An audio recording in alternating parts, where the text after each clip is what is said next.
Hello there. Today we're going to be doing lesson 8.6, covering geometric sequences. And it might seem strange to be doing sequences in a chapter where we were just talking about properties of exponents, but actually there is going to be some correlation, as I will continue to explain in a little bit. First of all, if you're feeling a little paranoid about the word sequence, the word sequence just really refers to a number pattern, and I have a number pattern up here that you can look at here. And a geometric sequence is basically a number pattern that is formed by multiplying each term in the sequence by a fixed number. Again, that might sound really technical, but first of all, I wanted to say a couple of things. This is a sequence that has 4 terms. Each number in the sequence is a term. So here I have 1 term, 2 terms, 3 terms, 4 terms. Also, one thing that you want to think about is, I said that a geometric sequence is a number pattern in which each term of the sequence is found by multiplying the same number, a fixed number, to everything. For example, 2 times 5 is 10. 10 times 5 is 50. 50 times 5 is 250. So in this case, we have what they call a common ratio, which is basically what we call that fixed number that each term is being multiplied by. But the reason why it's called a common ratio, if you will remember, a ratio is a comparison of 2 numbers. So if I compare the number 250, and I write it as a fraction, a ratio of this number to its previous number, then I get 5. 250 divided by 5. If I do that again, if I take 50 and write it as a ratio to its previous number, which is 10, 50 divided by 10 is also 5. And then if I take 10 and divide it by its previous number, which is 2, I also get 5. So you can see that each time you're getting the same fixed number. That's why it's called a common ratio. So we're going to be talking a little bit about these sequences. So I have an example here for you. It says find the common ratio of each sequence. So as I said before, we find the common ratio by taking the term number, not the term, the item number here, the 192, and dividing it by the previous term. And then into 48 and divide it by the previous term, which is 12, and then take the 12 and divide it by its previous number, which is 3, hoping that each time I get the same number. If I don't get the same number, then it's not really going to be a geometric sequence. So 192 divided by 48 is actually 4, and 48 divided by 12 is also 4, and we know that 12 divided by 3 is also 4. So in this case, the common ratio is 4. So we come over here to part B, and same idea. It might be a little scary because you have a fraction here, but we have 5/4 divided by its previous term, which is 5.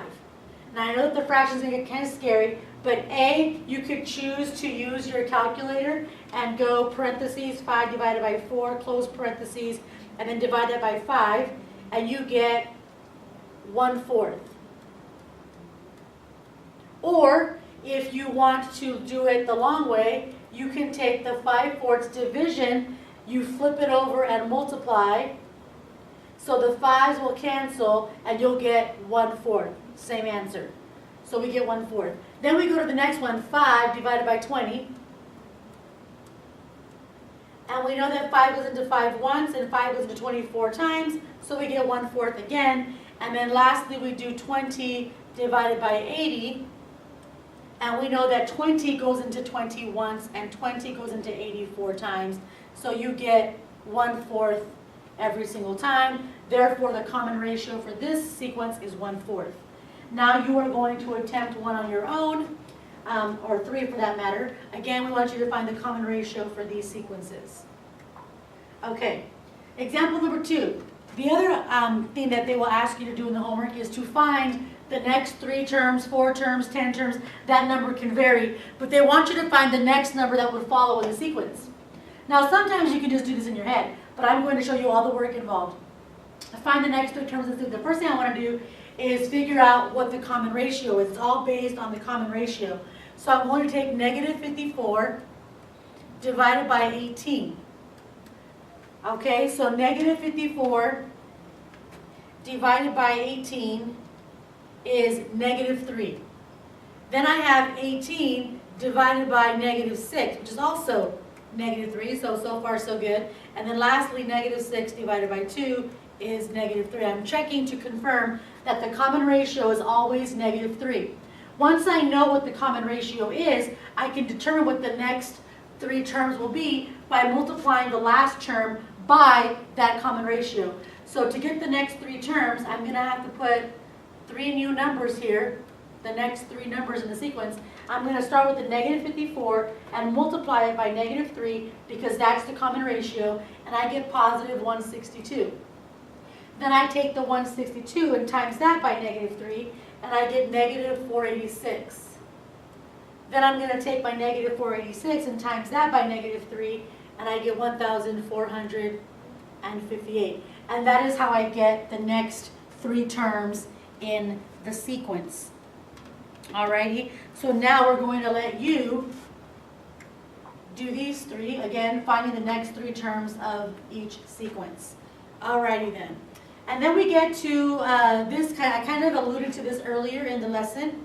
Talked a little bit about how do you know if it's arithmetic or geometric. First of all, arithmetic, which is how you say that, arithmetic versus geometric. How do you know if the series, if the sequence is arithmetic or geometric? We did arithmetic a while back, so you might have forgotten by now. But when we did arithmetic, we had this thing called a common difference. In other words, this is based on addition and subtraction. So each number is found by either adding or subtracting the same number. Whereas in the geometric sequence, the next number is found by multiplying or dividing. So again, this is difference meaning subtraction, addition, ratio meaning multiplication or division. Okay, but just to remind you, common difference, how do we do that? We basically take the same thing we did before. We take the previous number, so I'm going to take, to show you here, I'm going to take negative 1 and subtract negative 3. Well, a negative and a negative makes for a positive, so this is negative 1 plus 3, which is 2. Then I'm going to take the negative 3 and subtract the negative 5. And again, negative 3 plus 5 is 2. And then I'm going to take the negative 5 and subtract the previous term, which is negative 7. And again, you're going to get negative 5 plus 7, which is 2. So basically what's happening in this sequence is the common difference is 2. So you can tell that each of these numbers is being increased by 2 every single time. Negative 7 plus 2 is negative 5. Negative 5 plus 2 is negative 3. Negative 3 plus 2 is negative 1. So we can determine what the next numbers will be by adding 2. So this example, because it has a common difference, not a common ratio, if we tried doing the common ratio, it would be negative 1 to negative 3. And you would get 1/3 as a ratio. And then if I took negative 3 to negative 5, that would be positive 3/5. And as you can already see, these 2 numbers are not the same. So it's not a common ratio, but it is a common difference. So for example A, this is arithmetic. It is an arithmetic sequence. So now we're going to do the same thing for part B, is to try to figure out whether or not it's arithmetic or geometric. So I'm going to take 7 over 14, which is 1/2, because 7 goes into 7 once and 7 goes into 14 twice. Then we're going to take 14 to 28. 14 goes into 14 once and 14 goes into 28 twice. So far so good. And then we're going to take 28 to 56. And 28 goes into 28 once and 28 goes into 56 twice. So we know that because these are all 1/2, it has a common ratio, and because it has a common ratio, this is geometric. So again, it's a geometric sequence if you have a common ratio. It's an arithmetic sequence if it has a common difference.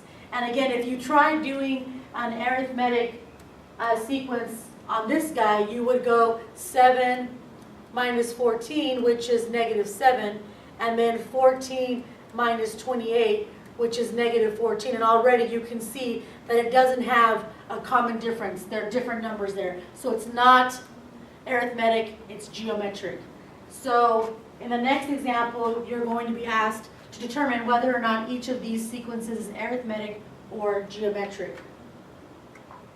Okay, and then we get to the last part of the lesson, which is using a formula for a geometric sequence. And so what I have on the board for you, this first part that's right here, it's really important that you write all that down. This is kind of like the anatomy, if you will, of the formula. And it can get kind of confusing, so I want to just kind of walk you through all of it.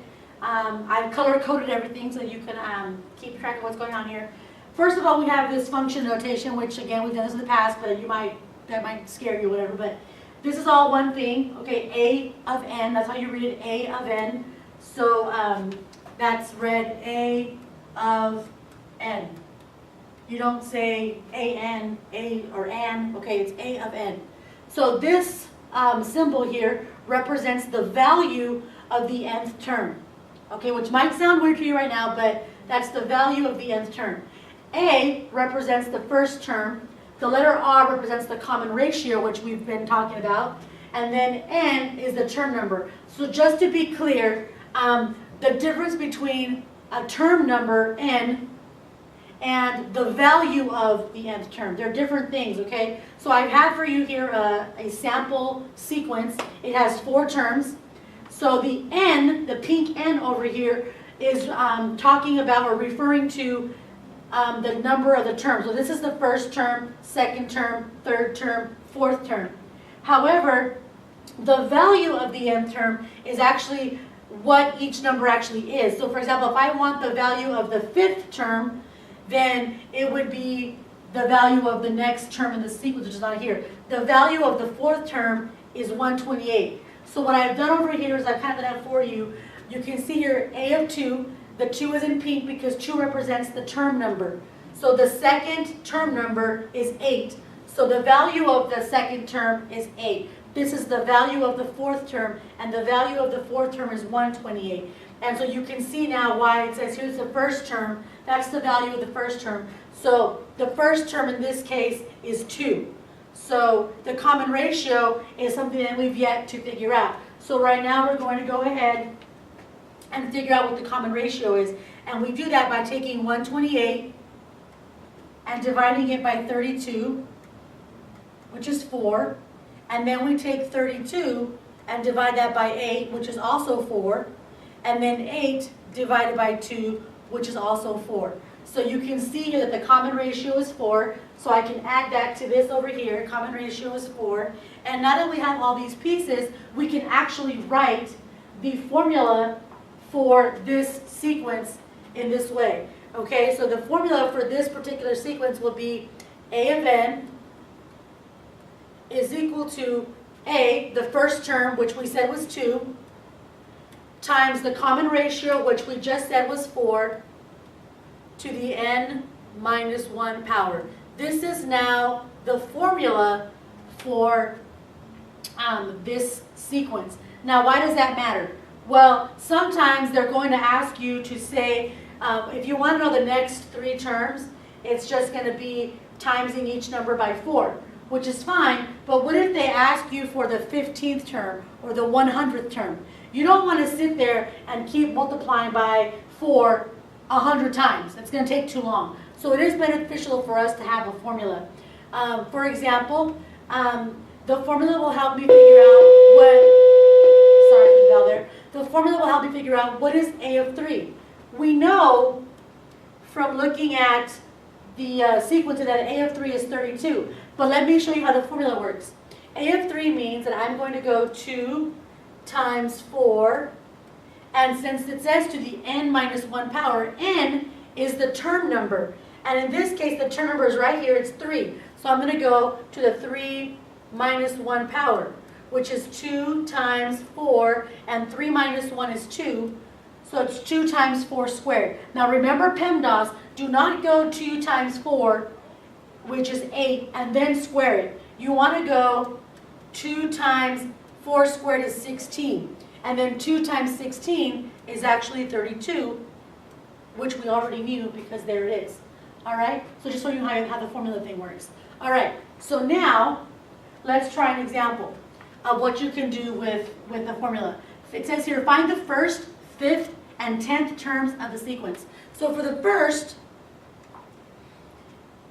I'm going to go A of 1 because that's the first term. I'm also going to have to figure out what A of 5 is because the 5th term would mean for me to put a 5 in the ends spot. The end is right here, remember? N is the term number. And then I need to find A of 10. So I'm going to do this 3 times. Hopefully by the time we're done with this, you will understand exactly how to do this. So A of 1 means that I'm going to write here 5 times negative 2, and then in the place of n, I'm going to put 1 to the 1 minus 1 power. That's going to then become 5 times negative 2, and 1 minus 1 is 0.